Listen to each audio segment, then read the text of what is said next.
Father, you know we need it. I've never seen so much pain. We have the faith for now. Your victory we will gain.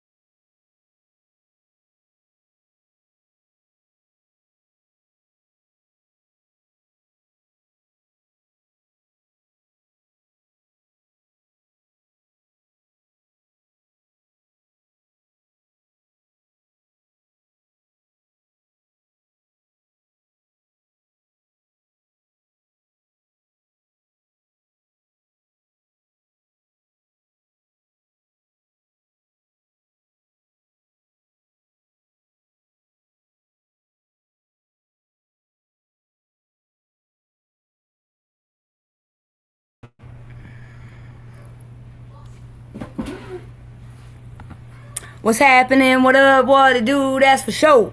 But everybody in our city say, what up, doe? What up? What up, doe? What up, doe, y'all? Salute, salute, salute. What's going on? Salute, salute, salute. I hope everyone's having the best, blessed day they could ever have. It's the third day of the third month of the year 2026, yo. Let me see. I got to do an audio check real quick.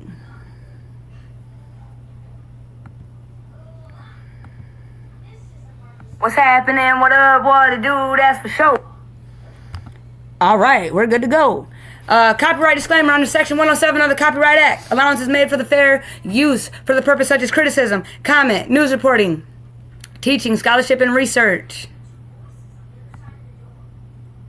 Fair use is a use permitted by copyright statute that might otherwise be infringing. Non-profit, educational, or personal use tips the balance in favor of fair use, y'all.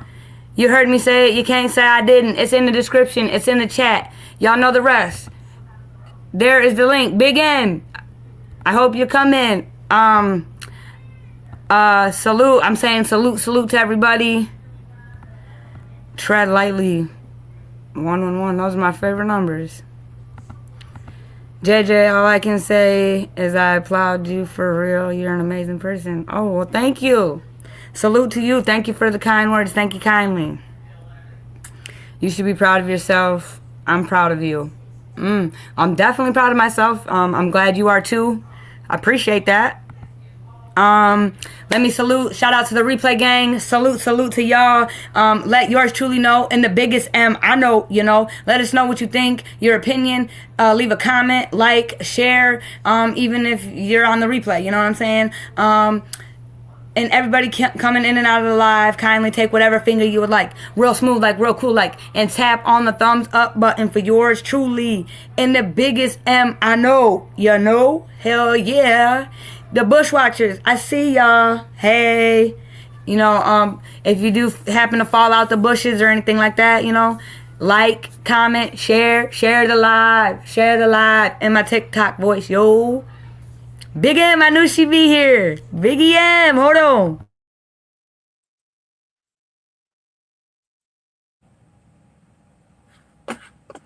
Hello? Big M. Can you hear me? I can hear you now. Okay, I'm tired of you on your CP time.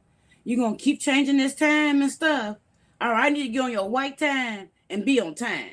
Leave your black side alone. Leave your black side alone. I'm tired of your black side. She said when it comes to time, you definitely got that from your daddy. Use your mama time, okay? All right, No, I got you, Big M. I'm picking up what you laying down. No, for sure. How you been? Salute. So I'm okay. I spent my night in the ER, but I'm doing better today. Was it your MS? No, this left. Your ankle. No, it's You're breaking up. I'm sorry, it's my leg. Oh man, the last night, what'd they say? Well, my doctor gave me, I had a and sure I didn't look. Well, we'll talk more about it because I don't want your business and stuff. But you you keep breaking in and out though, Big M. I don't know. Okay. No, but so I went, I wanted to bring some updates. I got online yesterday, you guys, because, we were supposed to we had a lot of things to do. But Kelly Bryant won't be back in court until May. The judge has ruled yes, they can do an evaluation on her mental. Even though the judge was outraged, and even though the judge said, I feel like this is a delay tactic. So, no trial for Kelly Bryant right now until May. Vari was supposed to be going to trial. I'm going to show you. We're going to pull up his paperwork. Vari took a plea. He accepted a guilty plea. He will be sentenced on April 2nd. And it's funny because he's out of jail. The address is right on the paperwork. And the address that he is living at is 0.3 away from Bedford, and that's at 0.3 away that he has to reside at. It says right in the stipulations on the paperwork. Must reside at 4 blank Bedford, which is 0.3 away from his grandmother's house. And no contact with KH. I'm going to pull the paperwork up. And then what was, so that was the 2. Oh, and then, of course, the monster will be sentenced on the 12th. The monster will be sentenced, which is a Thursday. Next Thursday, the monster will be sentenced. I think they're definitely probably streaming that. But again, so, damn. Crazy work. So I'm going to pull up that paperwork real quick to show y'all that I'm not capping. And then we're going to move on to another topic. So give me one moment. Big M, you want to tell a joke? Well, I didn't think that Kelly Bryant trying to prolong it. It was more or less I thought it was the lawyer. No, listen. I watched it again, and they've released a couple more different clips. Kelly Bryant, if you watch her, she's at the podium, she's scrolling on her phone, playing and shit, and then when she looks at her, she's looking at her like, and then the judge is talking. Kelly Bryant turns away and walks the fuck off. Yes. Mm-hmm. I was like, damn. And just for the judge, all that fucking whoop-de-whoop from the judge just to say, okay, I'll give it to you. But I think it was the lawyer, because the lawyer is trying to say that she need help with her defense, and she don't think she's mentally stable to help her defense to do a good case. And which I believe that's true. If you look at her, she have attention span of a 3-year-old. And her attitude, she seems like she's intense. That part. And another thing, she did say, y'all, if you remember, she said it. I had to sacrifice the kids. Mm-hmm.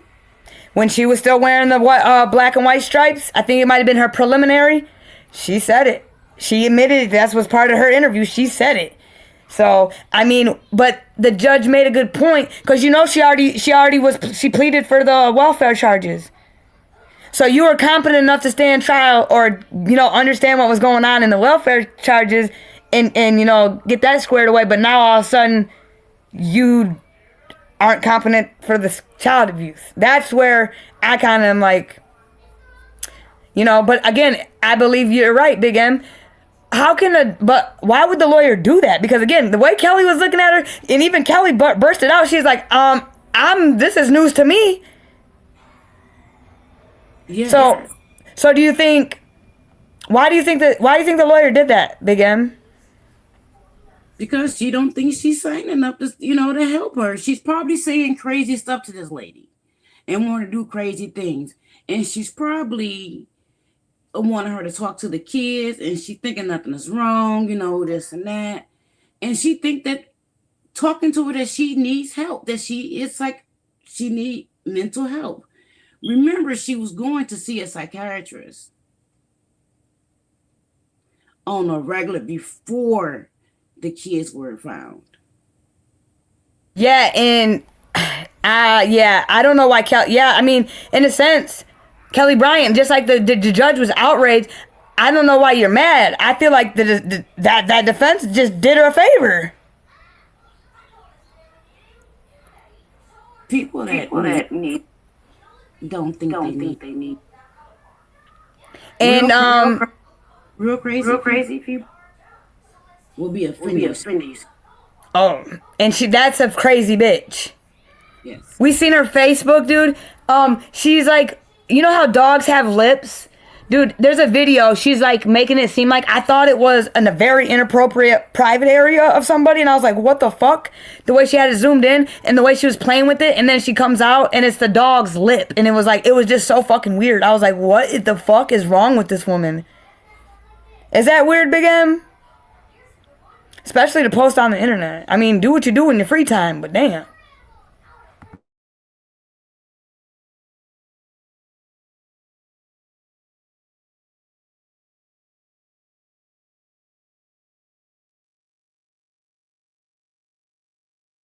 So we're going to start off with Mr. Vari. Vari. So,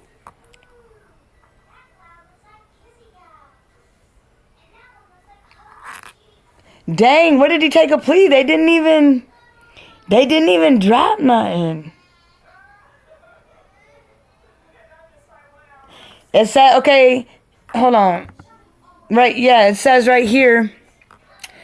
On 7/26, first charge was controlled substance, maintaining a rug house, child abuse, 4th degree. Says pled not guilty, stood mute, not guilty.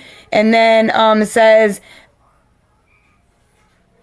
on 3 yesterday he took the plea, and it says pled guilty to controlled substance, maintaining a rug house. And he pled guilty to child abuse, 4th degree. Where was the plea? What did you offer? Nothing changed, and that was yesterday. He accepted the plea. Let's go down. Boom, boom, boom, boom, boom. Final conference was 1-2. His pretrial was supposed to be today, y'all, or yesterday. So Vari was supposed to have his pretrial yesterday. He took the plea deal. He entered the plea deal. Interim conditions for Harris, personal bond, own recognizance, $10,000, must reside at bleep, bleep, bleep, bleep, Bedford Road, Detroit, Michigan, which is 0.3 away from Annette Harris's house where she resides currently. No contact. And then it doesn't say a name, and then it says no contact with KH either directly or indirectly. Then he says 3/2/2026, plea of guilty accepted, heard and grant, order signed, referred to probation for pre-sentence. He was supposed to go to trial on the 9th. It's canceled. He will be sentenced on 4/2/2026 at 11:30 a.m. with Mark Slavens. That's Vari's paperwork. I don't know. I don't know. I'm not even going to touch it. Actually. Nope. Not doing it. Let's go to Brandy. Brandy again. Brandy, this shit got delayed too, man.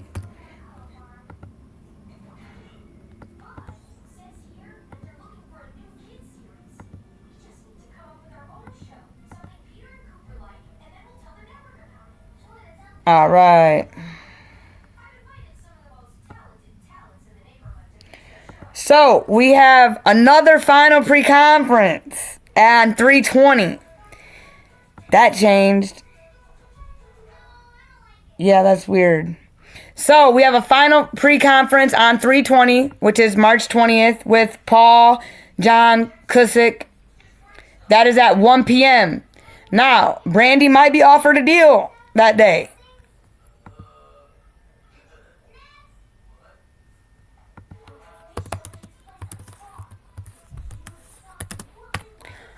She might be offered a deal. She might take a deal. I do know they were talking about it. If not, Brandy trial now goes to Brandy Pierce now goes to trial on 4/20/2026, 9 a.m. It was supposed to be 4/6. It was reset by the court. Jury selection begins 4/20/2026 with Judge Paul John Kuzik.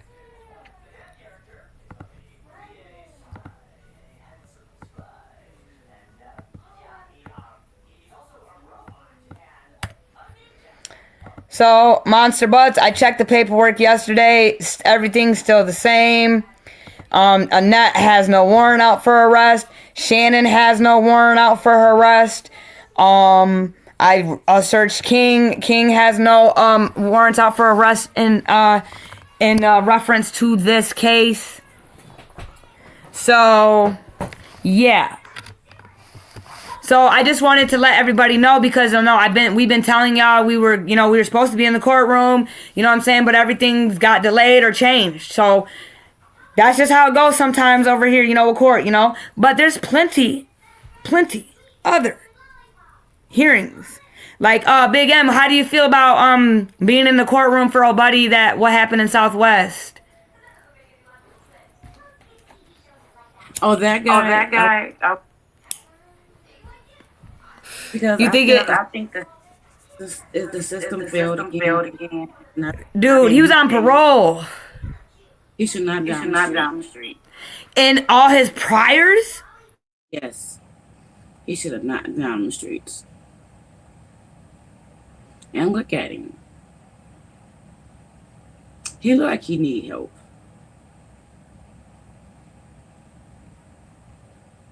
Are we froze? JJ?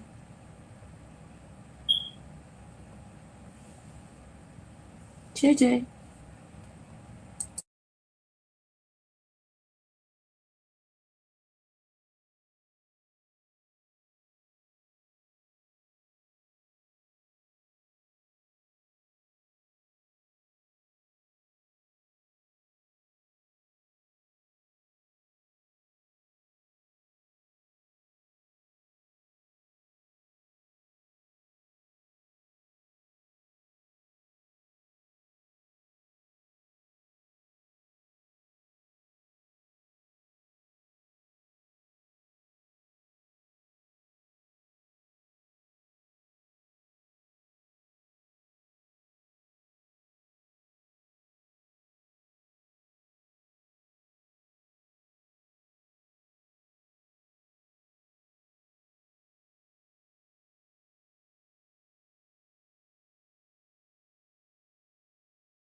You can't leave that person you can be a part of anybody's. What happened?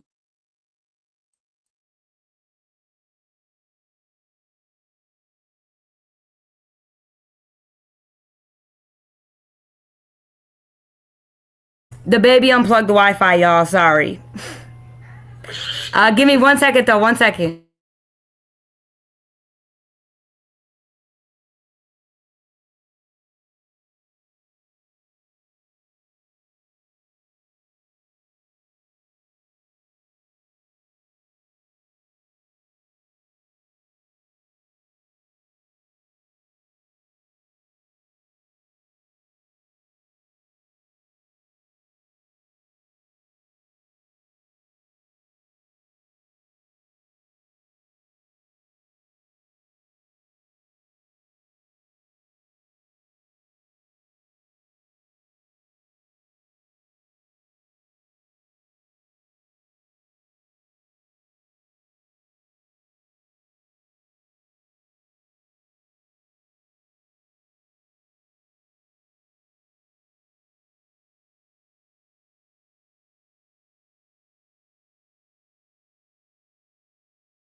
Well, we're taking a little commercial break.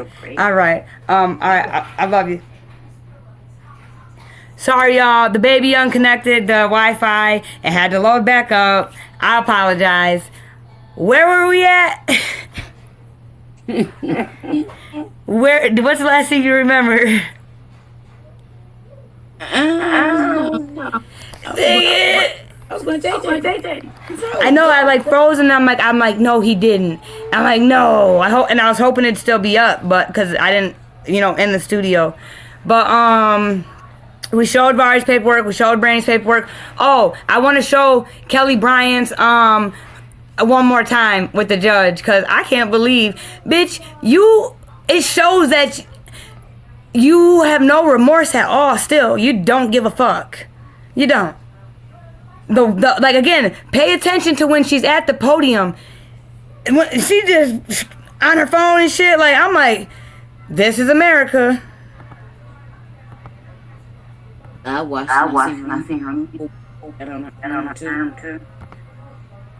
Yeah, that part. Then the way she walked away and the way she just like blurted, she's like, yeah, I don't know where this is coming from. Kim Cole, salute. I hope I know you being smooth with it, cool with it, true with it. Salute to you. Thanks for pulling up on yours truly in the biggest M. I know, I realize I've been doing this the whole time and I was pointing away from her when I rewatched the demonstration, so I have to do it this way, and then when I rewatch it, it'll be the right way. Funny stuff. All right, Kelly Bryant. Who do you think you are? Hey, Miss Kim Cole. Thanks for pulling up on. Yeah, no. Oh, yeah, right here. No. Almost there, y'all. Sorry, bear with me. Oh, right here. Just a look. This broad. That my client is able to properly assist me in preparation of her defense, which includes also considering, the options. And so I'm asking the court to refer her based on that. And that's an appropriate, referral. Ms. Farenthy, do you want to be heard on the request? Sure, thank you, Your Honor. Thank you, ma'am. Judge, I respect Ms. Kirandongo's professionalism. My request, though, is something more substantial for an offer of proof as to what brought this competency issue at play. I do have concerns on Ms. Bryant's end that this possibly is a delay tactic. And All right. And Your well, Honor- let me hang on. She gets to be heard, and then I get to be heard. Is there anything else you want me to consider? The psychological evaluation that Ms. Kirandongo was referencing was done in October of 2025. So I'm not sure what has changed. Obviously, I understand the court rules that this can be raised at any point. Yes. But we have two proceedings ongoing and have been ongoing since February of 2025. What has changed? All right, so here's, I understand the request, and I do not have a problem ever with a request for a competency evaluation. My problem is with the timing. But And here's why, right? These folks she was first in court February 20th of 2025, so a year and 5 days ago. Since that time, she has made numerous appearances in district court. A preliminary examination was held that she was present at.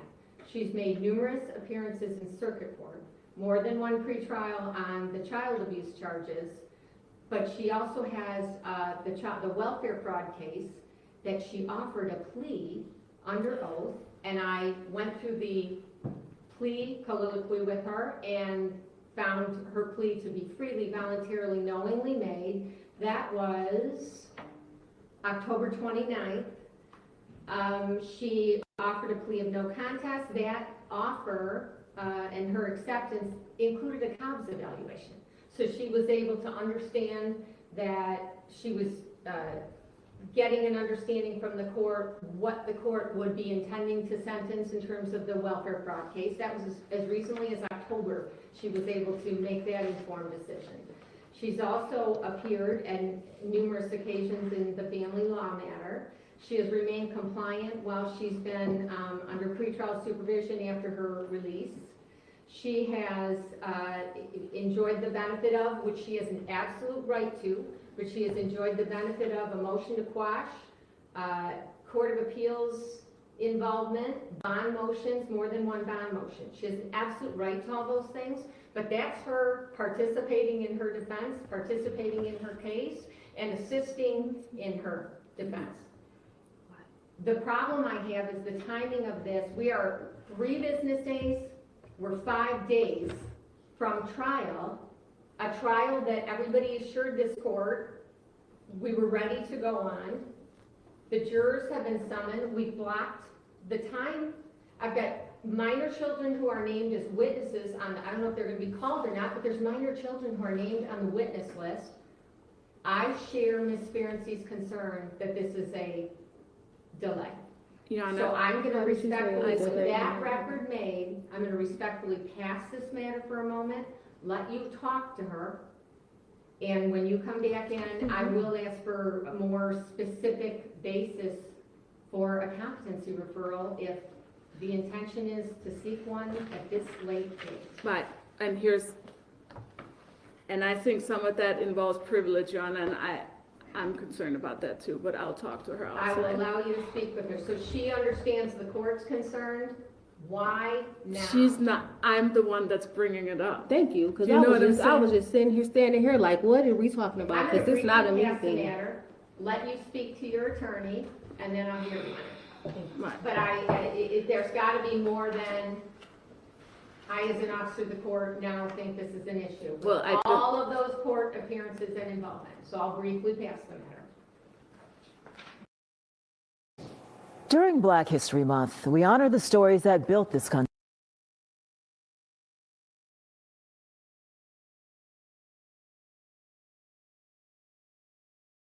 Kelly Bryant. She.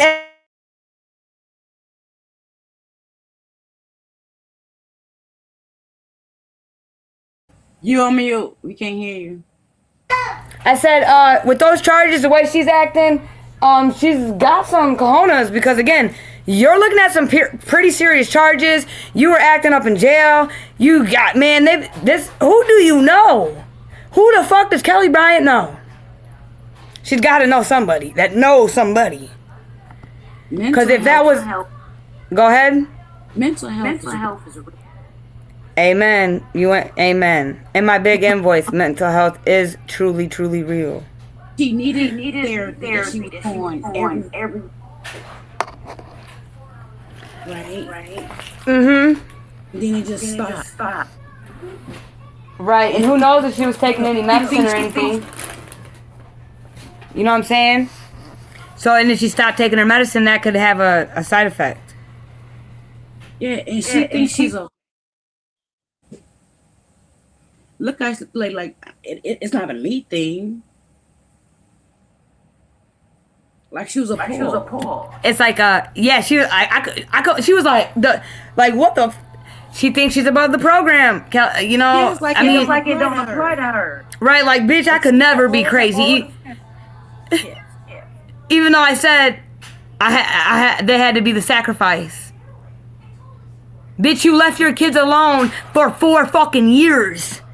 That is not normal.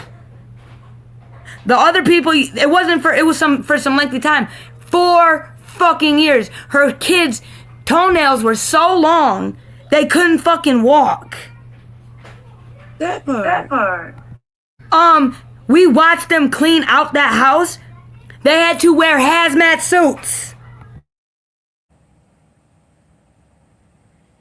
And she think it's okay. That's the look how the lawyer was looking. The lawyer's really looking out for help because I don't know what she's telling this lawyer, but the lawyer is concerned about her mental. You mute. I get what you're saying now. You're saying the lawyer's actually doing a good deed. Like, no, y'all, this woman really has mental issues. Yes. Because either way, Kelly, you're getting locked up. You're going somewhere. You're going to the padded room or you're going to the cell. Exactly. She's trying to get her in the right place. Dang, so I get what you're saying now. At first I wasn't getting it, but now I'm picking up what you're laying down. All right, y'all. So that was that on that, because I just wanted everybody to know, because we've been telling, we had a busy week this week, but that's what happens with court updates. So let's go on with trending topics. We got a 6-year-old whose mother went in the farmer's market, left the shorties in the car with a loaded pistol, and the sibling pew-pewed his 6-year-old sister on accident. That's just the top of my head, but there's some shit going on out here, always in Detroit. And let's see what else is going on in the surrounding areas.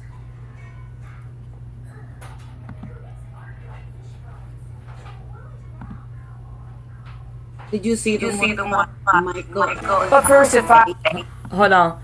What'd you say, Big M? Michael Allen. I would have to see it with all the names and research. It's got to be a face. Okay, he's the guy that just got up in East Point for molested. Oh, I did see that one. I know exactly which one you're talking about. That one's wild. There's a lot. It's just so, dude, it's crazy. It's the mother, the father, the daycares, y'all, the CPS. It's one a week at least. It's one a week. One a week. And if we do all 50 states, it's one a day. It's one a day. That never was normal, Big M. No. It's going to be so normal. Like, we're doing at least 1 or 2, guaranteed to do 1 a week. You mute again. Tragedy on Detroit's east side. A 6-year-old girl shot and killed. Hold on, sorry. They definitely need to send her to jail. This is happening too much. I'm trying to tell y'all. I remember that demonstration. Big M was like, she's like, Jay, you just saying it like, and then she reflected onto, what we do is reflect. Like, it was very, very crazy to her from that coming out of my mouth, but again, this happened once every blue moon. Like, this is not good. Just like the school pew-pewings. Columbine happened. It was dead. Nothing happened for a minute. Now it's 1 a year. For sure. 1 a year. For sure. I'm glad you bring that up, because I wanted to bring a thing to you or not. The Oxford shooter, remember he wanted to go in history? So no, he actually did make history. He was the first one that the parents was prosecuted. Yep. Now they're prosecuting a lot more people. Oh, they are? Yeah. Like who? It's another tutor that's Private and the counselor, the principal, and some more shit. He's probably the father is getting because the father bought the gun. He stayed with them. And remember, Big M, they fled. They said, "Fuck you." They said, "Fuck that kid," and they fled. Yes, he had a public defender and he had a paid lawyer. That was that. And then listen, their house was disgusting. Yeah. And they both. What'd you say, Big M? And they both were cheating each other. They both had other people. Kim Cole. Yes, I heard about that one. The father's being charged. Yes, that one's gonna be the next one. Yes, an infant was found in a car in the impound lot in Detroit. 11 months old. Yeah. We're about to cover it. Yeah, there's a lot going on, y'all. Again, we gonna start scratching again. Shit. But yes, all right, y'all. Let's continue. I just wanted to get to your comment, Kim Cole. Sorry. Outside a grocery store. Thank you for joining us today. I'm Glenda Lewis. And I'm Mike Duffy. We're told the child's mother had gone inside a plaza near Gratiot and Harper to get food, leaving 5 children unattended in the car with an unsecured gun. We all know that's the fucking east side. And for 2, it's one thing. We know the shorty's 6. I don't know how old the other kid is. But I hope they didn't have one it sounds like they had one in the chamber, safety off, because again, how can a 6-year-old know and, cock it back and turn the safety off? Just straight pure negligence. Pure no gives a fuck. She probably said, "Here kids, play with this while I go in the store." Honestly, that's probably exactly what happened. Here you guys go.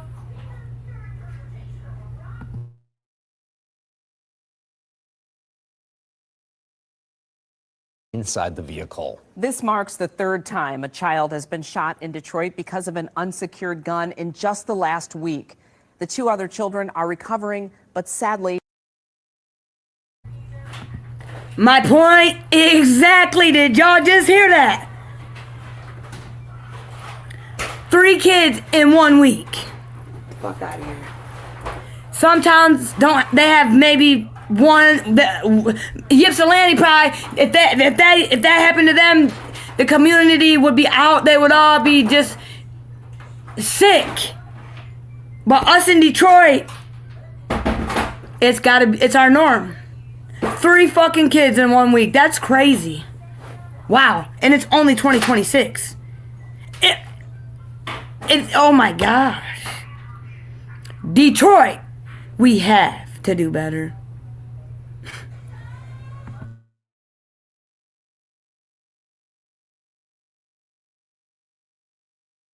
That's not the case this time. 7 News Detroit reporter Whitney Burney is speaking with police and violence prevention leaders as the community. Pause. Look at that great Mrs. Violent Prevention. Why is it so hard? Never mind. Off topic. Hi, T. Liberty Smith. He grieves this senseless loss.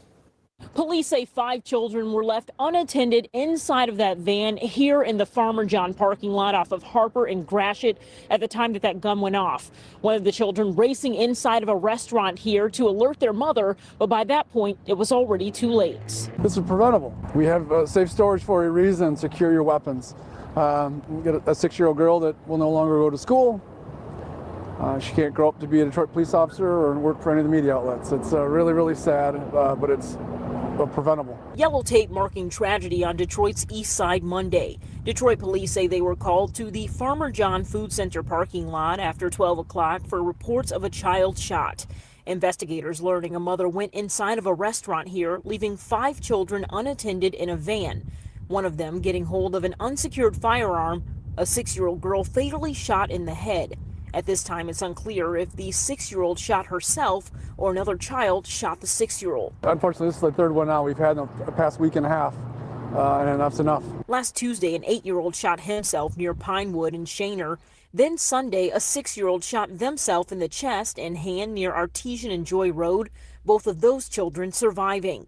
Police now using this opportunity to remind gun owners the importance of securing your firearms. My heart goes out to the mom. This is not an intentional act. No one, I'm sure, wasn't expecting anything like this, but it's the most important part is gun safety. Tamara Smith with Detroit's Ceasefire, a community violence intervention group, on scene shortly after the shooting, offering support. Gun safety is extremely important to, even if you have an unsecured weapon, to know I better go secure it. Police are now looking into where that weapon was being stored inside of the vehicle and why it was left unattended. It's also unclear at this point what charges, if any, that mother will face. From the East Side, Whitney Burney, 7 News Detroit. All right, Whitney, thank you so much.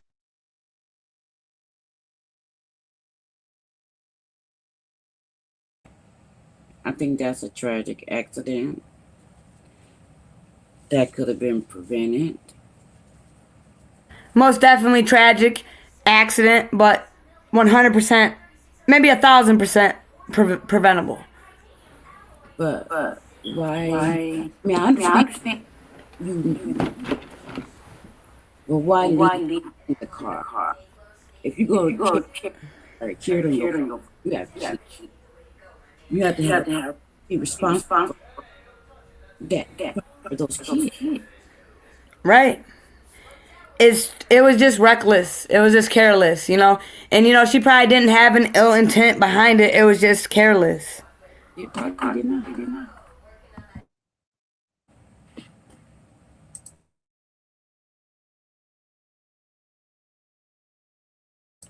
Plus, he was trying to And left alone in an impound lot. Welcome to 7 News Detroit at 6. I'm Carolyn Clifford. And I'm Mike Duffy. Thank you for joining us tonight.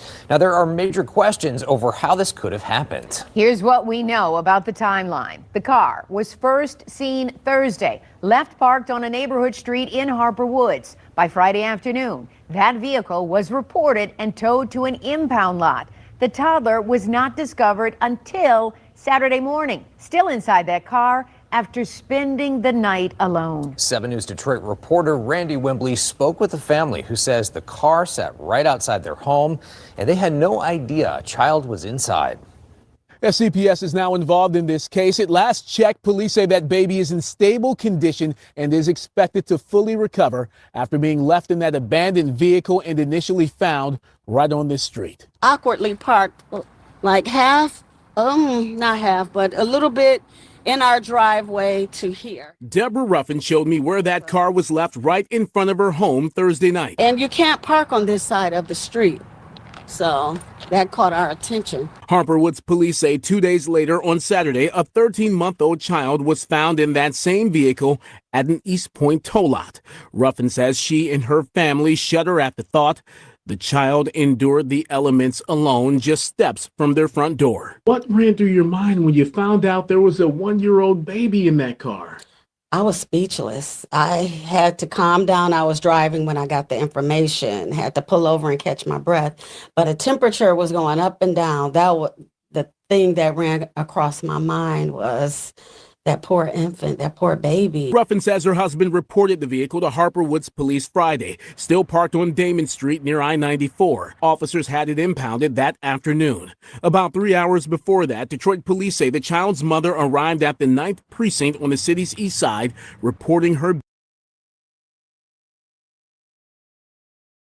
The 9th precinct on Connors, that's where that, almost got me arrested, but that's neither here nor there. But I have a question.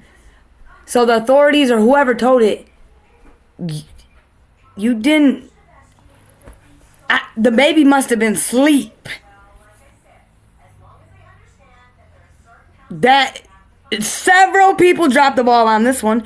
The tow truck lot, when you dropped it off, the people that parked the fucking car in the lot, the impound lot. Yes. What the fuck? So Joe Blow, Dick, Harry, and Mo all got in this car, all were around this car. This toddler must have been knocked the fuck out, asleep on the floor underneath a blanket. Oh, CPS ain't gonna do shit. Don't worry. We don't care. Call CPS. They don't care. CPS ain't gonna do a motherfucking thing. He was out there in the curb. Right, and the people that called, they just called because it was blocking their driveway. It's not like they went and, looked at the car. They were just like, hey, this is blocking my shit. Come get this car. But I'm just saying, when someone comes and gets a car, that's a long time. That's to be in the car. He's 1 year, or she or he was only 1 year old. You cannot tell me. In that whole 24 hours, it didn't make a peep. The baby didn't make a peep. It's recovering. So there couldn't have been that much damage, you know what I'm saying? But that's wild to me. Joe Blow, Dick, Harry, and Mo all had a chance. So they're all lazy and that tells me they all just doing the job to the bare minimum. And that's every single one of them. This is America.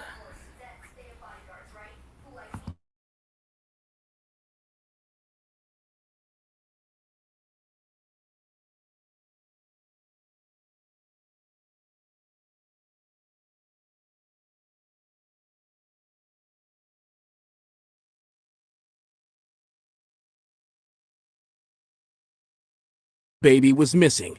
A DPD detective reached out to Harper Woods and learned the vehicle belonging to the child's father had been towed and suspected the child might be in it. Police say Detroit detectives and Harper Woods officers went to the impound lot Saturday and found the crying toddler in the rear of the vehicle. The child's father is now in custody. Somebody needs to pay for that. That was an immoral act. All of this has left many residents like Kaylee Hightower unsettled. Me and my cousins were talking about it yesterday because we were like, how can somebody forget a baby in a car? Who wasn't looking for the baby? Ruffin says while she did spot a child's car seat inside, she never saw a toddler. Harper Woods police say the car was locked at the time of the tow and unable to be thoroughly inventoried. Again, the father of that 1-year-old baby is in police custody. They are working to hand that case over. You guys know how to unlock a car. So listen to the verbiage. So we heard rear of the car. Everybody's gonna just assume back seat, but the rear of the car would be the trunk. The back seat is the middle of the car. Please turn it down, son, like I asked you, please. I asked you 7 times. That's why I have to raise my voice. Thank you. Sorry, y'all. So, but again, we hear rear. I know everybody went to the back seat. That's not the rear. The back of the car. The rear of the car is the trunk. The bumper. Am I wrong, Big M? Well, in my opinion, when someone says, hey, go to the rear of the car, I'm going to go to the back of the car. Yeah. So when that man just said it, because he knows how America is, yo, but, yeah, you can't deceive me, dog. The child was found in the rear of the car crying. Couldn't be the back seat. Oh, because he was a caravan. Was it the caravan? I thought, let's keep listening. But I just want to say that if it was a car, I didn't know what kind of car it was. I just was going off car. You know what I'm saying?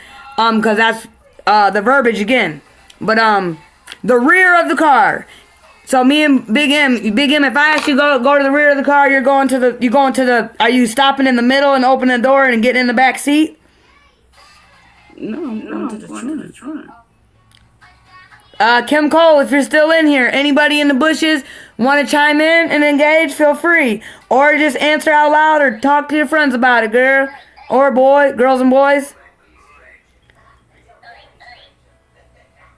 All right, let's keep moving. To the Wayne County Prosecutor's Office for a charging decision which could be coming soon. In Harper Woods, I'm Randy Wembley, 7 News Detroit. All right, thank you so much, Randy.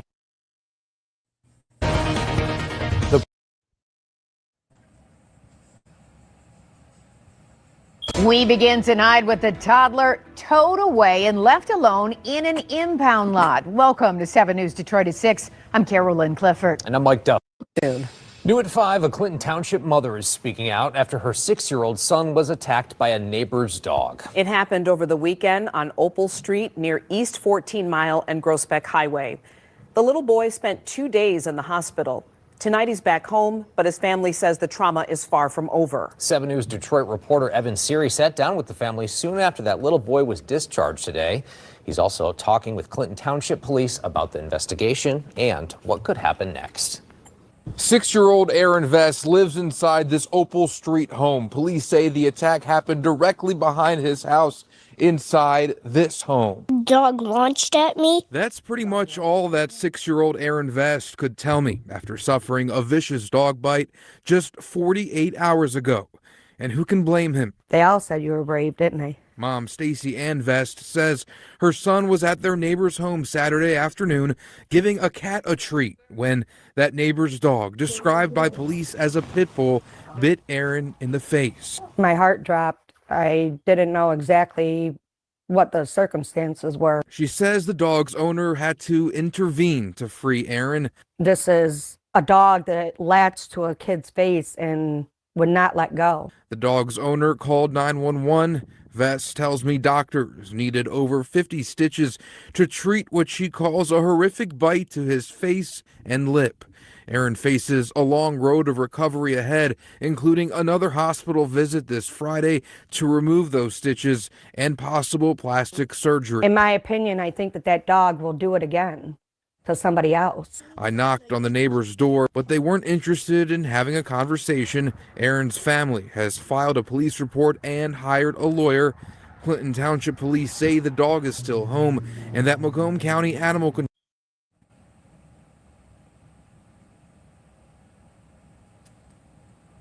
Yeah, Macomb County don't play. But that dog will not be there soon. This just happened yesterday.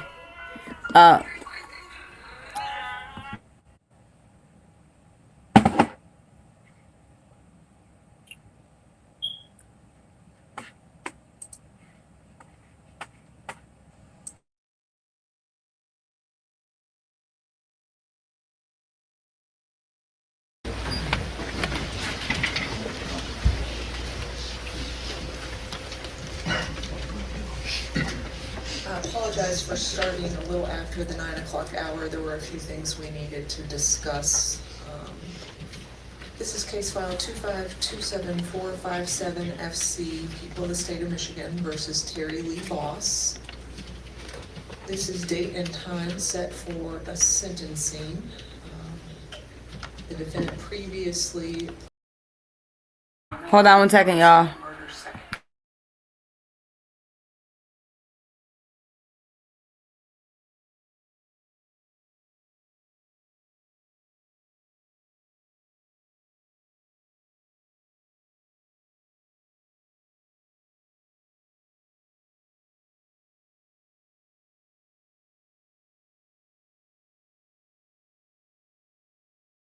County investigators, they're calling it child torture. Police say 2 young kids endured pretty serious abuse by their mother, grandmother, and uncle. Lily Sexton is reading through the disturbing details in the court documents, also talking to some neighbors at this point. So, Lily, take us through what we know so far.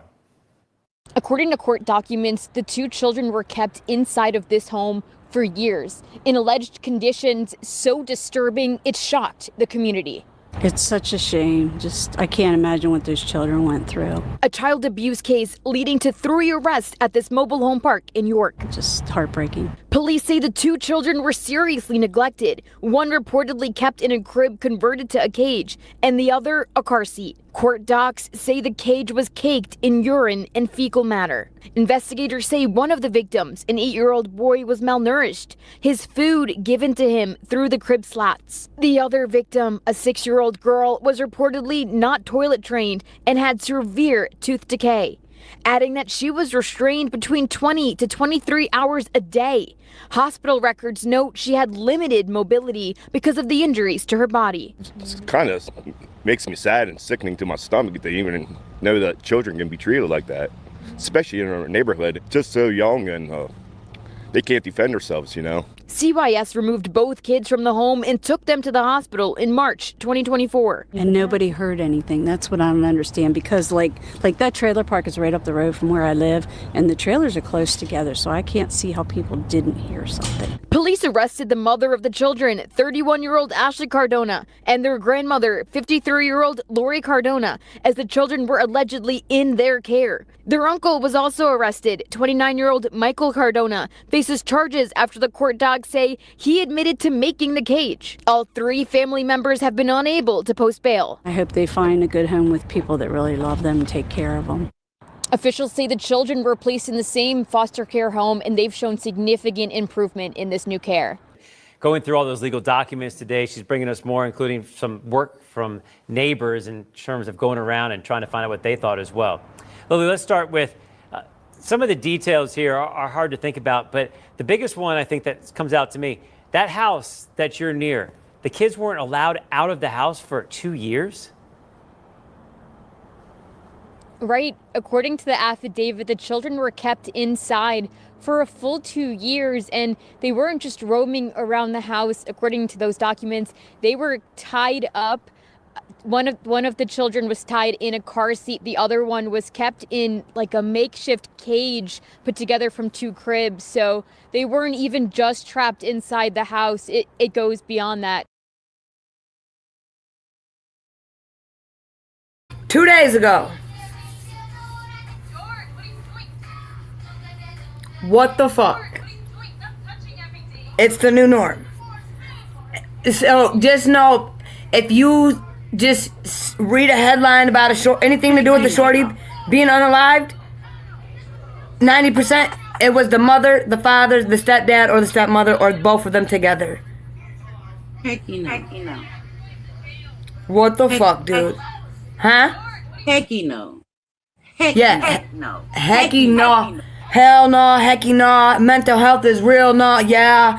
What the fuck? I'm still sitting here with my mouth dropped open after hearing all this stuff. Where are the mothers? Mute. You hit mute, I can't hear you. I took my I lost my fucking appetite. I was really liking this, and then I took my last bite, and I heard that, and I had to put it down. I can't even, that's crazy to me. Feeding them through the fucking cage. Dude said, oh, I made it for them. Oh, you proud of that cage, motherfucker? Crazy. You didn't gotta say shit. Like, y'all know, you want to make sure they knew I made that. Don't let anyone have no credit but me. You should have called for help. And I really wanted to eat my oatmeal cream pie. I'm pissed. They need to do these people. They need to do to these people what they are doing to these babies, an eye for an eye. Kim Cole, I'm glad you said that, because you know in other countries it's like that. And they're real strict in other countries. America's the Vegas of the nations. That's, you know what I'm saying, because there's no structure. There's no discipline. There's no structure. You can do what the fuck you want over here. Go try that shit over there. In any other country. Go ahead. Go ahead. They got order in their shit. Okay? This is America. But I totally agree. I believe in that wholeheartedly. Especially when it comes to the shorties. Whatever you did to that shorty, they make machines and shit. No, a person doesn't have to do it. They have machines. So, you know what I'm saying? No one has to do it to them, but the machine can do it. Whatever the fuck you did to that kid, if it was SA, the machine got you. Violence, the machine got you. They can build all these other chambers and shit. The fuck? I wholeheartedly agree. Because then people might actually be like, dang, I don't want to lose I don't want to lose my life. I don't want to lose, and I'm not talking about sitting on row either. Immediately. Like they used to do the witches in Salem. They didn't sit on row.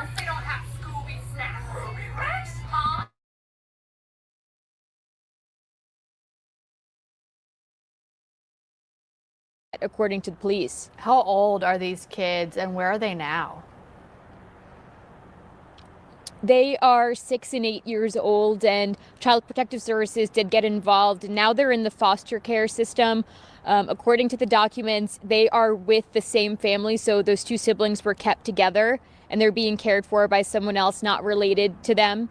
But the documents also said that they have been improving in terms of their physical health now that they've been in someone else's care. Did the documents get into how this was finally discovered or what information? No shit. You can't heal in the environment you got sick in. They would have never healed. Kim Cole says, I'll apply for that job. I'll give out the punishment. Are you a freak, Kim? No, in the best way possible. I will happily strap that B word down. Oh, okay. No, yeah. All right, Kim. I'm gonna find out. See if I can find the website. If they're taking anybody. That is disgusting. You're eating my Nutella. I'm sure there is a job for that. That is disgusting. Information came to police. The court was brief today, but afterwards, emotions were running high with one of the families of the boys being charged as an adult. It's not true. He's on trial. That's the mother of 12-year-old Josiah Jones screaming at anyone who would listen after today's court hearing as her son faces charges as an adult in a case involving the rape of a 12-year-old girl. I don't care if they get 10, 20, 30, 40, 50 years, 100 years. Guess what? I'm going to always feel like as a mother, as a woman, I'm going to always feel like it's not enough. The girl's mother speaking to Local 10 recently saying she just wants justice for her daughter. According to police, the girl was leaving a friend's home when she encountered the boys near a community garden in Overtown. Investigators allege 13-year-old Nelson Nunez raped her, while 12-year-old Josiah Jones and Xavier Tyson, who was 14 at the time, restrained her. Police say Jones put rocks in her mouth to stop her from screaming. All three boys are being charged as adults. The victim says it went on for about 30 minutes, and the boys stopped when they heard her father calling her name. In court today, attorneys for two of the three boys arrested in this case formally entered not guilty pleas, requested jury trials, and invoked discovery requiring prosecutors to turn over all evidence. They also argued their clients, Jones and Nunez, should not be in adult jail. At this point,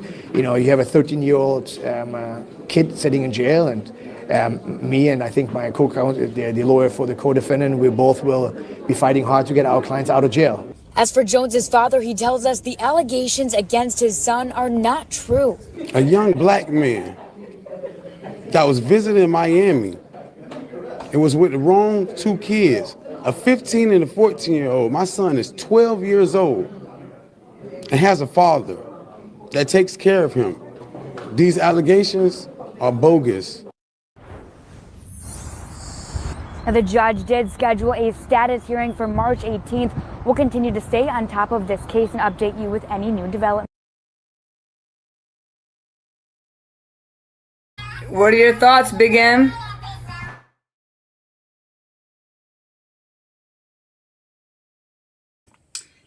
Okay. Now, I get different thoughts on this one. Now, I felt like they were wrong for posting these boys' pictures all on the internet. These kids' pictures are posted everywhere. On the internet.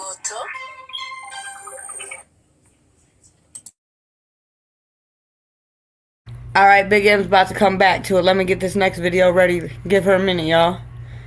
Oh, go ahead. These boys' pictures have been posted all over the internet. Whether they're guilty or not, they already been found guilty already.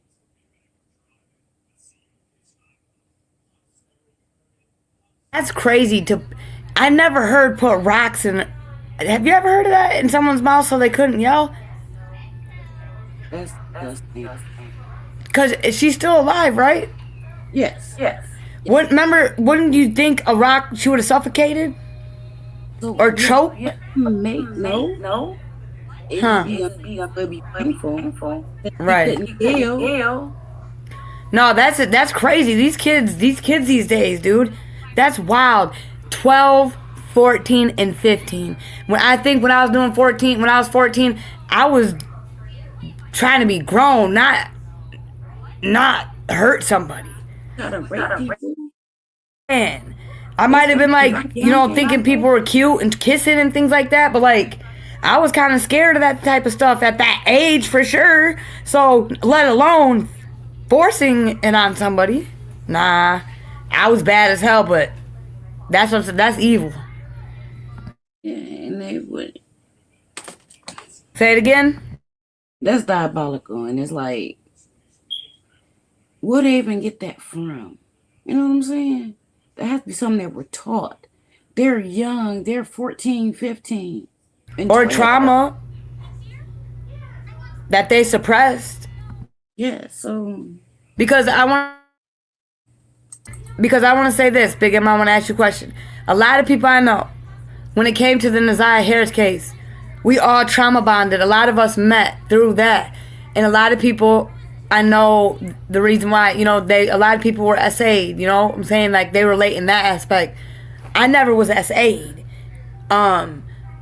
So I don't understand what made me, what my trauma, that bond, I tried to figure out, what part of my trauma, you know what I'm saying? Because a lot of people, but yeah, it's crazy. So but yeah, let's keep listening.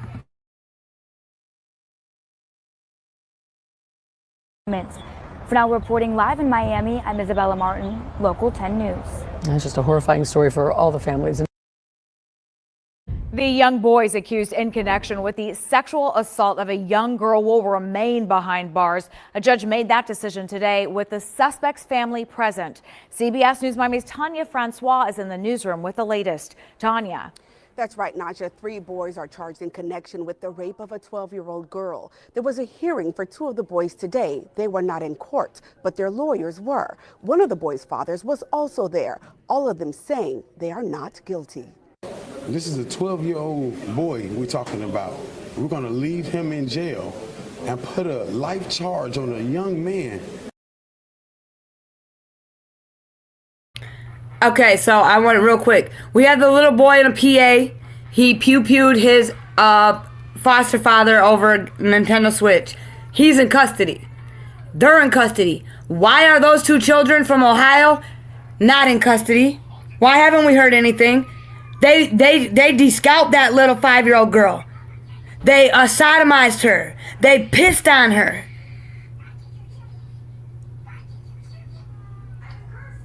But, the boy didn't even show up to his first hearing.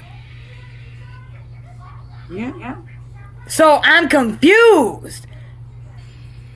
Put some cuffs on them kids. What about those kids that jumped that mother in Chicago? Put some cuffs on them. I remember watching Iller Kids, one of my favorite shows. Iller Kids. They showed their face. They didn't give a fuck. You're being held accountable. You don't get no special treatment.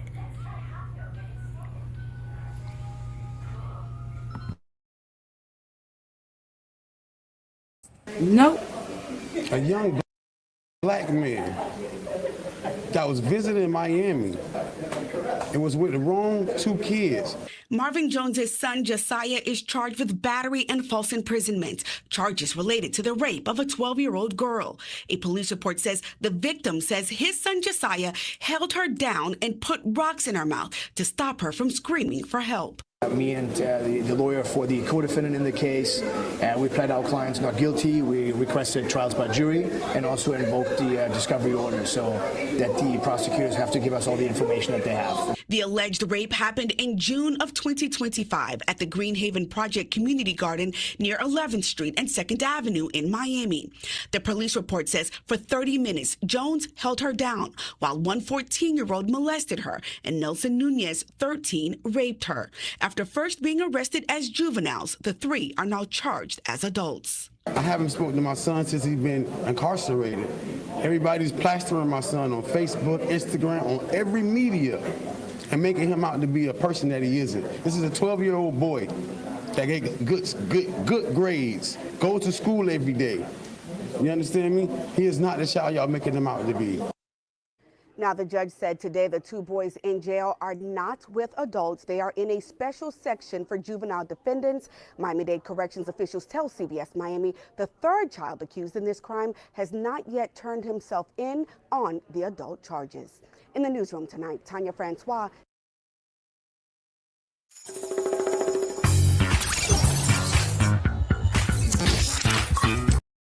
A woman who was charged 4 years ago with killing the man who fathered her baby may get the charges dropped. Saquon is live this morning with the newest, biggest developments in the case they were expecting to see today. Good morning, Say.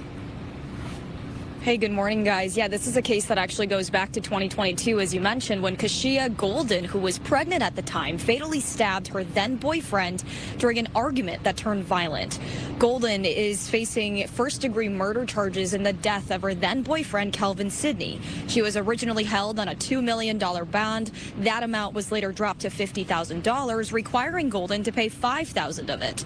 The Chicago Community Bond Fund, which posts bond on behalf of people who can't afford to pay, provided that $5,000 bond required to get her out of jail, which her attorneys and judges at the time agreed was in the best interest of her unborn child. According to Golden's attorney, Sidney had dragged Golden by her hair, and she was forced to stab him in the leg when family members couldn't pull them apart during their argument. Her attorney says Golden acted in self-defense to protect her and her unborn baby, not knowing she hit an artery in Sidney's leg. Her attorney adds that Golden had previously miscarried after she was physically abused by Sidney. Police also tell us there have been over 50 calls made from the couple's home to report abuse. 5 of them were reported between June and September of 2022. And in 4 of those calls, Golden claimed Sidney had choked, punched, slapped, or pushed her. Today, her attorneys will be back here at Layton Criminal Courthouse seeking to dismiss any charges against her, really putting that self-defense at the center of that argument. Her attorney is set to appear in court in a little less than an hour now at 10 o'clock this morning. Back to you. All right, thank you, Say. We'll be waiting. Crazy work. All right, hold on, y'all.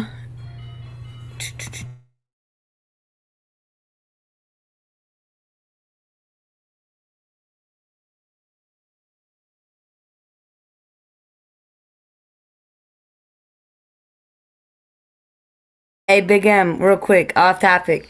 But you know how, like, my hair is crimpy after I take my braids out? Do you think that, huh? Yeah. Do you think that if I wanted to dread my hair, it would like start it in this type of texture? You're a bad.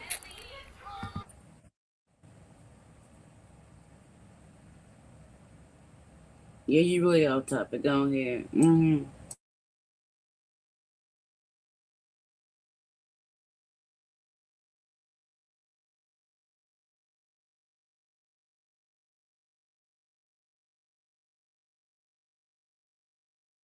Ann Arbor doctor is now facing serious criminal charges. 43-year-old Brian Shanley Sack, a pediatric urologist, has been arrested on 6 felony counts of involving child sexually abusive material. Investigators say the case started with a cyber tip to the National Center for Missing and Exploited Children, which led police to search his home and seize electronic devices. Sack had been working for Nationwide Children's Hospital in Ohio. The hospital says he was fired as soon as they learned of the charges. Authorities say the allegations are not connected to his work with patients. An Ann Arbor doctor is now facing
Okay, so that little girl was missing. She's Javen, turn up.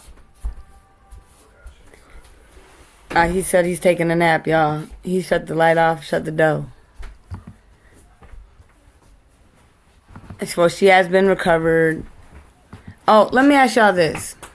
When you hear the words recovered, what does it make you think of? If someone has been missing and you hear that so-and-so has been recovered, or help us recover so-and-so, when what is that for you guys in your brain? How do you take that? How do you perceive that, those words?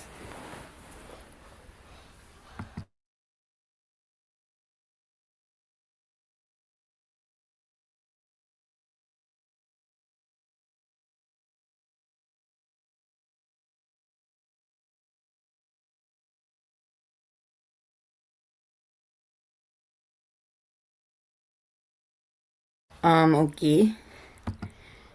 Yeah, you have to back home in palm roll and use a locking gel by biracial. My biracial son's dress was down his back. All right. Thank you, Kim, for that information.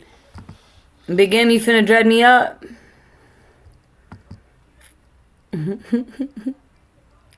She said, girl, bye. I'm screaming. Sorry, y'all. My son turned my light off. I'm about to go in the living room now.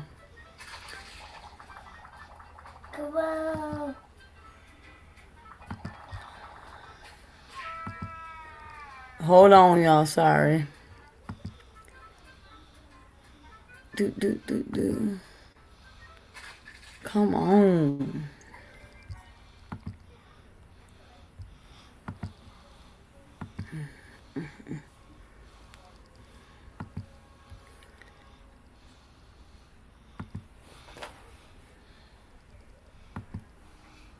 Sorry, almost there, y'all.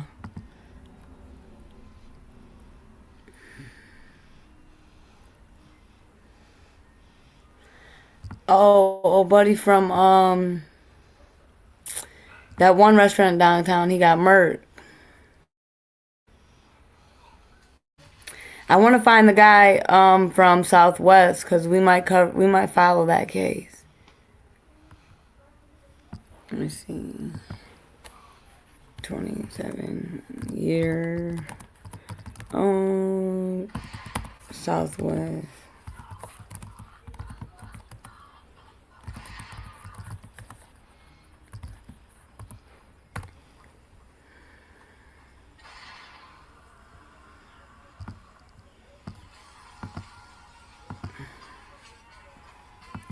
Our other top story at 5, brand new information into the man arrested in connection to the murder of 3 people on Detroit's east side. As we await possible homicide charges, Lance Allen Clowning, shown here in a previous mugshot.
given credit for time served. Under Michigan law, parole can be facing Clowney's criminal with the murders. Will, it's important to note he has not been charged with the murders. Yeah, Kimberly and Damon, as we wait for charges in the triple homicide case, we've been looking at his criminal background, and it raises questions about why he was back out on the streets. Right now, Lance Clowney is facing 3 charges, including assault with intent to murder and assault with a dangerous weapon. Those charges stem from a crime that happened here on Etzel Street, the same location where 3 bodies were discovered last week. Clowney has not been charged in the triple homicide investigation. We did some digging into Clowney's criminal history. Past convictions include carjacking, armed robbery, felony firearm possession, and fleeing police. In 2017, he was sentenced to 5 to 15 years in prison for carjacking and armed robbery. He was released on parole in January of 2025. Several months later, in May, Clowney was back here at 36th District Court, charged with another crime, this time assault and battery. That charge was later reduced to disorderly conduct. He pleaded guilty and was sentenced to 40 days in jail and given credit for time served. Under Michigan law, parole can be revoked if someone commits a new offense while on supervision. We asked the Michigan Department of Corrections whether that process was followed in this case, and if not, why not? We're still awaiting their response. We also reached out to the Wayne County Prosecutor's Office. We haven't heard back from them just yet. When we hear back from both agencies, we will update you. Good evening. We begin with breaking news tonight. Some major developments in the search for a Colerain teenager missing for 2 weeks now. A federal case is giving us more insight into the days leading up to the 16-year-old girl's disappearance. Local 12's Daniel Zivian is here to break down the arrest and the suspect's alleged ties to Madison Fields. Daniel. Kyle, the U.S. Attorney's Office announced the charges against the suspect today. He is not being charged with the disappearance of Madison Fields on February 13th. He is charged for alleged interactions with Madison 2 weeks before. The suspect is 43-year-old Kyle Lawrence of Buffalo, New York. As Colerain police began the search for Madison, they found footage of her entering a black Jeep with New York plates. Police say Lawrence rented the vehicle on January 29th and that he and Madison stayed at a Cincinnati hotel January 31st. The complaint says the rental was returned to New York on February 7th. The FBI says when agents searched Lawrence's home on Thursday, he told them he had child porn on his devices and that it wasn't his first encounter with Madison. The complaint says their first visit was January 19th at a hotel near CVG. Lawrence's charges include transportation with the intent to engage in criminal sexual activity and the transportation of child pornography. If convicted, he could face up to life in prison on the first charge alone. And then once we get all that... Madison went missing on February 13th, last seen at the In-Town Suites on Colerain Avenue. Her father says he discovered messages on an app called Session between Madison and an 18-year-old named Josh, who she planned to meet up with. We spoke to her family as the search rolled past its first week. Nobody should go through this. It's breaking us down. I'm doing anything and everything to find her. Like, I can't just stop looking. And to emphasize this again, Lawrence is not being charged for Madison's disappearance, and she is still missing. Family and friends are gathering again tomorrow at Clippard Park in Colerain. They'll be tying yellow ribbons in Madison's honor, and the family suggests wearing pink, her favorite color. I'll be there to learn more about the search. Kyle. All right, Danny, thank you so much. If you have any information that could help police find Madison, you're urged to call Crime Stoppers. That number is there on your screen right now. It is 513-352-3040. Still using Google for searching someone?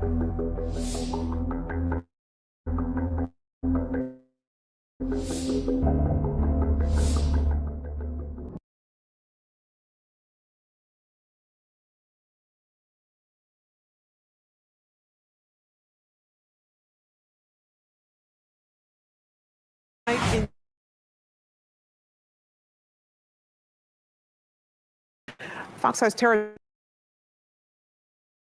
mother tonight.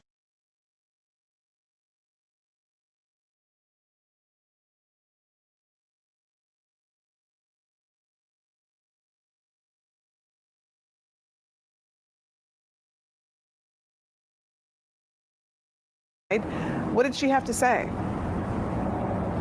Well, Courtney, the mother spoke behind me here at the school board meeting. She told me that she's heartbroken because her where school police say a teen was stabbed at Forest Park Middle School. Thanks for joining us tonight. I'm Courtney Bryant. Tonight we're hearing from the victim's mother, who says the district isn't doing enough to respond. Fox 5's Tara Jabor joins us live now. And Tara, you spoke to that mother tonight. What did she have to say? Well, Courtney, the mother spoke behind me here at the school board meeting. She told me that she's heartbroken because her son was injured while he was at school. Now, she also told me that she's disappointed in the district because she feels like they did not handle this situation well. Take a look at these photos of Asaias Rodriguez Galaga. His mother shared the images with Fox 5. According to Clayton County School Police, the 15-year-old boy was stabbed in January by another juvenile at Forest Park Middle School. First in the shoulder inside a school hallway, then on the cheek. Andriana Galaga, his mother, spoke to the school board through a translator at Monday night's meeting. It is truly sad, sad that I have to go through this, that it had to be me having to ask for the meeting, and just the situation that we're going through. Galaga says Asaias was being bullied. My son is autistic, and he does also suffer from epilepsy. She says no one in the district called her to tell her about the attack. Instead, Galaga's younger son, who witnessed the stabbing, called her. Now I have a son who has witnessed this and is traumatized, and also a son who this occurred and got stabbed. Galaga took both of her boys out of the district. They are now doing virtual learning at home. What support do you all give the families? What support do you all give the students who have been attacked or the students who had to witness the attack? The interim superintendent and board chair spoke to the mother. They say every child matters and her concerns are heard by the board. We will continue to look into this matter. I will look into this matter to make sure that it is handled sufficiently. And I want you to know that not only your child, but your family matters. It is our job to review policy, and I'm requesting that all board members please pull up that policy. Let's discuss the policy. Now, the district says that this incident is still under investigation. Reporting live in Clayton County, Tara Jabor, Fox 5 News. All right, Tara, thanks. Turning to our other top story tonight, the war in the Middle East. Tonight, we're learning at least 6 service members have been killed in the conflict so far. In response, the U.S. Embassy in Saudi Arabia was hit by an Iranian drone strike. Tonight, we're also learning more about what led to the strikes. Secretary of State Marco Rubio says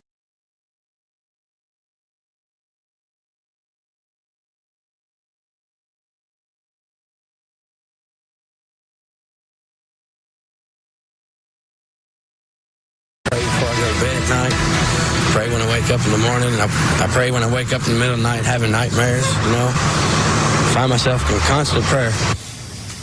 That was 30 years ago. Since then, the family of Morgan Fioli has lived with a question they couldn't answer. What happened to their little girl? Today, an answer. Investigators announcing a major breakthrough, piecing together what happened the day she went missing from her Bowling Green home back in 1996.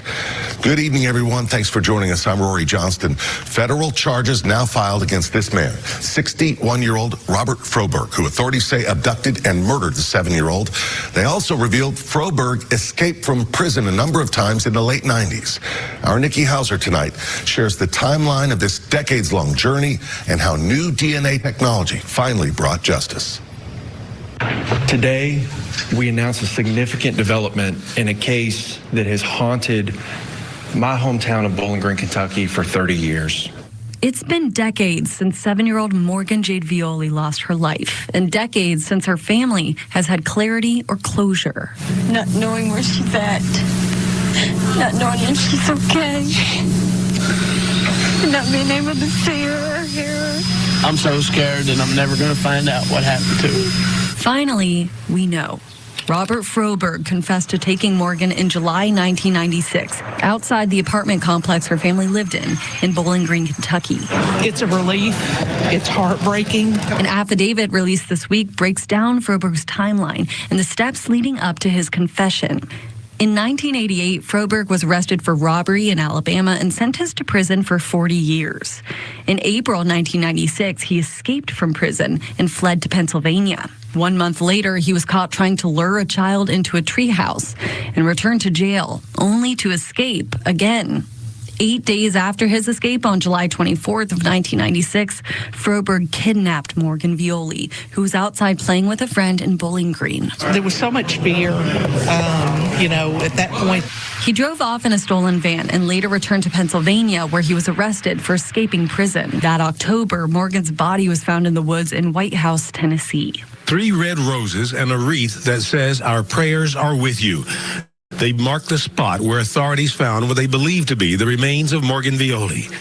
In 1997, an FBI lab confirmed a fiber which was in Morgan's hair was the same as the fiber of the seat cushion in the stolen van. Decades later, the DNA on the hair in the van was searched through a new DNA database and was associated with Froberg. The progress in DNA forensic testing, the progress that the FBI lab has made allowed us to get to this point today. In 2026, the FBI questioned him, and he admitted to his prior crimes, including the kidnapping. He says he strangled Morgan to death and left her at a barn in White House. Today is not about Froberg. Today is about Morgan Violi. Today is about a 7-year-old daughter and a sister that remained in our hearts for nearly 30 years. The community has waited a long, long time for this, although this moment was ultimately for Morgan's family. To the Violi family, we wish this tragedy had never occurred and that Morgan was still with us today. While nothing can undo the pain that you have endured, we hope this development brings a measure of closure. Nikki, we hope it brings some closure as well. And so many longtime viewers followed this case as we've reported on it, like we mentioned, for decades. Exactly. This is a moment not only that family has been waiting on, but a lot of you have been waiting on, as well as the people who were involved in investigating this case. Working this case, they've invested so much, and DNA technology has come a long way. Exactly. I was going to say, it's just such an important part of this case that actually led to where we are today. A breakthrough. Thanks, Nikki. Pod edit ready in.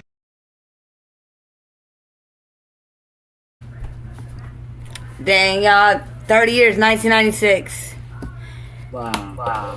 That's a long time, and again, I don't know, I think I was talking about it somewhere else, but, for them, I think they knew deep inside, but for us as human beings, well, for me, in my opinion, until the defined for some of us, we're not going to believe it. It doesn't matter how much our gut's telling us, how much we know. Until the defined, we can't be cool. We can't make peace with it. And the defined for me too. The defined has to be defined. And I know a father. He hit our platform. Janai McMichael Rogers. He says the worst thing about it all is the not knowing. The not knowing.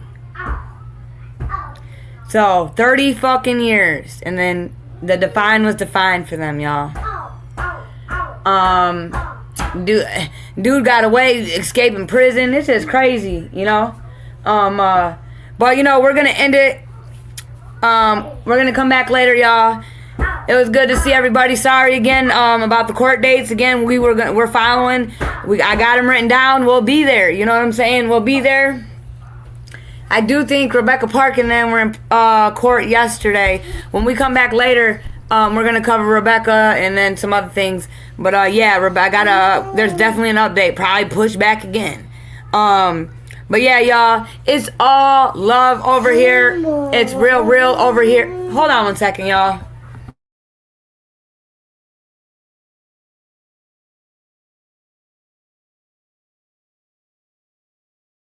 Alright, y'all. We're gonna end it like we always do. In my Winnie the Poohsky voice, y'all. Christopher Robin, you're smarter than you think. You're braver than you believe, yo. And you're stronger than you seem. I feel it in my heart and soul every time, y'all. It's all love over here. It's real over here. You know, everyone's like, be real. I'm starting a new trend. We're gonna start being for real. Can we be for real? If we're gonna be one thing, let's be for real. Ain't no such thing as real for me anymore. We gotta be for real. Alright? Yours truly and the biggest M. You know, that's us. You know? Trendsetters. But yeah, be real smooth with it. Be real motherfucking cool with it. And as true as you can be with it. Salute, salute, salute. Big M. Peace. In my Big M voice. Peace. Salute, y'all. Be smooth. Till next time. Father, you know we need it. I've never seen so much pain. We have the faith for now.